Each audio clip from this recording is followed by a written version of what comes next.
যে বিষয়টা পড়ছি সেই বিষয়ের নাম হচ্ছে কি, গ্রামারের নাম হচ্ছে কন্ডিশনাল। কন্ডিশনালের মূল ওয়ার্ডটা হচ্ছে কন্ডিশন। কন্ডিশনের বাংলাটা কি, শর্ত। আবার অনেক সময় কন্ডিশন থেকে কি, অবস্থাও বোঝায়। তো এখানে আমরা যে গ্রামাটিক্যাল সেটটা আজকে করবো ইন্টারমিডিয়েটে, সেটা হচ্ছে কি কমপ্লিটিং সেন্টেন্স, অর্থাৎ অসমাপ্ত যে বাক্যগুলো আমাদের লিখতে হয়। কোশ্চেনটা থাকবে কত দাগে, 4 দাগে।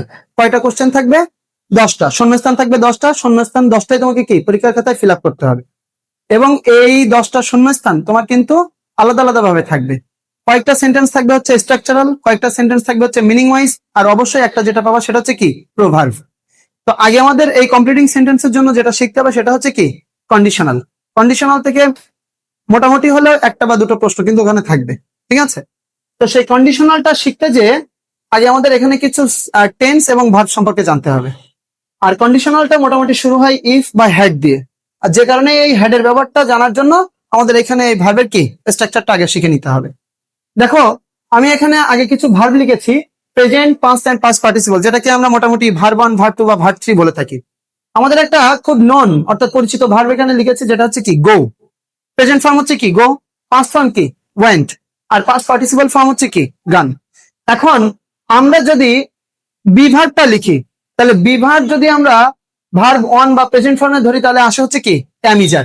তাহলে পাস্ট ফর্মটা কি ওয়াজ ওয়ার, আর পাস্ট পার্টিসিপল ফর্মটা কি বলতো বিন। অনেকেই হ্যাড বলে ফেলে, হ্যাড বিন বলে ফেলে, কিন্তু এটা আসলে ভুল। সঠিক যে পাস্ট পার্টিসিপল ফর্ম সেটা হচ্ছে কি বিন। আরো একটা ভার্ব লিখেছি আমরা, সেটা হচ্ছে কি have verb, I mean to have verb. যে হ্যাভ ভার্বের দুটো ফর্ম আছে, একটা হচ্ছে হ্যাভ আর একটা হচ্ছে কি হ্যাজ। সাবজেক্ট ওয়াইজ এটা সেন্টেন্স এক এক রকম বসে। এর পাস্ট ফর্মটা হচ্ছে হ্যাড, আর পাস্ট পার্টিসিপল ফর্মও কি হ্যাড। এখন আমরা এখানে কিছু টেন্স লিখেছি। টেন্সটা হচ্ছে present indefinite tense, subject plus verb 1, যেটা সাধারণত আমরা অ্যাজ ইউজুয়াল এর স্ট্রাকচারটা জানি।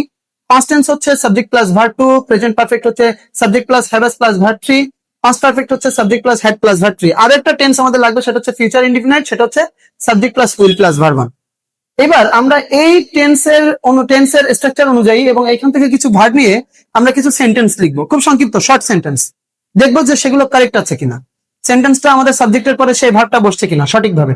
সেটা জানার জন্য প্রথমে আমি আমাদের পরিচিত যে ভার্বটা নিয়েছিলাম গো, সেটা থেকেই লিখছি। সেখানে আমরা লিখেছি এখানে আই গো, তার মানে এটা হচ্ছে কি কারেক্ট। আই গো সাধারণত এটা হয় সাবজেক্টের পরে ভার্ব 1। আই ওয়েন্ট, এটাও কারেক্ট।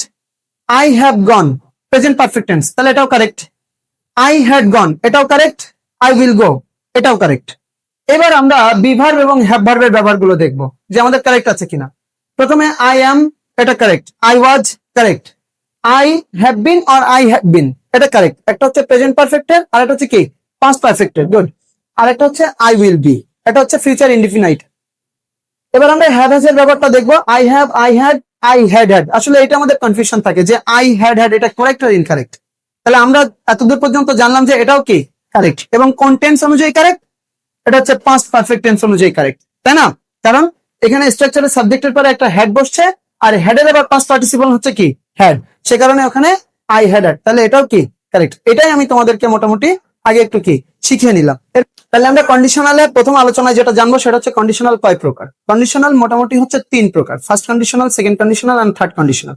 তবে আর একটা এক্সট্রা কন্ডিশনাল আছে, যেটা হচ্ছে জিরো কন্ডিশনাল। আমরা বলে থাকি যে জিরো কন্ডিশনালে দুপাশের ক্লজেই হচ্ছে কি তোমার একই ধরনের ভার্ব থাকে, অর্থাৎ ভার্বের কোনো পরিবর্তন হয় না, প্রেজেন্ট ফর্মে থাকে, সেটা হচ্ছে zero conditional.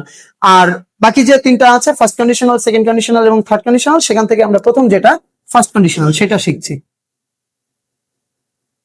First conditional, first কন্ডিশনালের স্ট্রাকচারটা হচ্ছে if plus present plus future.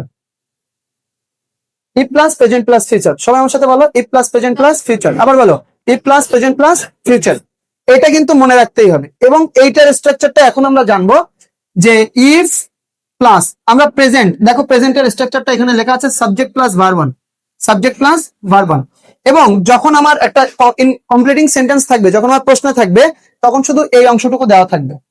এবং ওই সেন্টেন্সটা দেখে তোমাকে বুঝে নিতে হবে ইফ আছে, সাবজেক্ট আছে এবং ভার্ব 1 আছে, তার মানে এটা হচ্ছে কি ফার্স্ট কন্ডিশনাল থেকে আসছে। এবং আমাকে উত্তরটা লিখতে হবে কি ঠিক ওর পরে ফিউচার, অর্থাৎ ফিউচারের যে স্ট্রাকচারটা subject plus will plus verb 1, and you will use only will, not shall. সবসময় তোমরা কি উইলই ব্যবহার করবে, কখনো শ্যাল ব্যবহার করবে না, ঠিক আছে? তাহলে এখানে হচ্ছে subject plus will plus verb 1, এটা হচ্ছে স্ট্রাকচার আমরা জেনে নিলাম। যে if plus present plus future এর স্ট্রাকচার হচ্ছে if plus subject plus verb 1, এবং ওপাশেও কি subject plus will plus verb 1 বসবে। এবার চলো আমরা একটা সেন্টেন্স লিখে এক্সাম্পল লিখে আমরা দেখবো যে আসলে এটা কিভাবে হচ্ছে।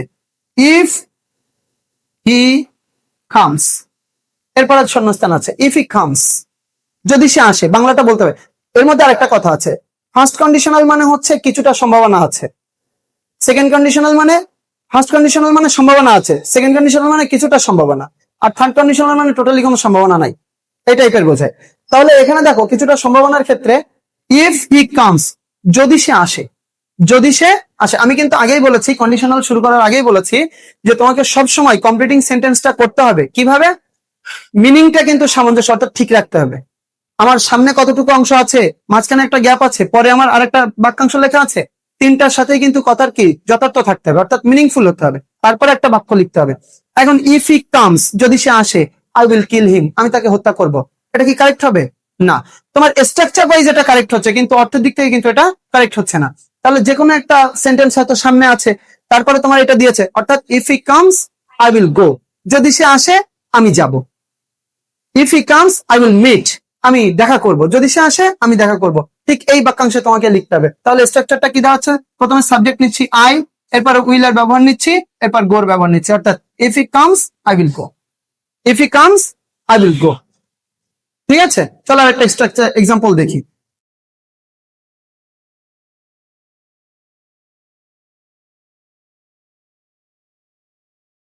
If I know his phone number, who can say the answer here? I will call him. I will call him. Fine. I will call him. আমি যদি তার ফোন নাম্বার জানি আমি তাকে ফোন করব। আমি যদি তার ফোন নাম্বার জানি আমি তাকে ফোন করব। জাস্ট এটাই, খুব সিম্পল। তুমি অনেক সহজভাবে ভার্বটা আগে বুঝে নিবা যে ভার্বটা কি বলছে, তারপরে তুমি সেন্টেন্সটা খুব সিম্পলি এটা ধরতে পারবা। ঠিক আছে, তাহলে এরকমই আমরা ফার্স্ট কন্ডিশনালটা শেষ করলাম, সামনের দিন আমরা সেকেন্ড কন্ডিশনাল ও থার্ড কন্ডিশনাল করব। ঠিক আছে।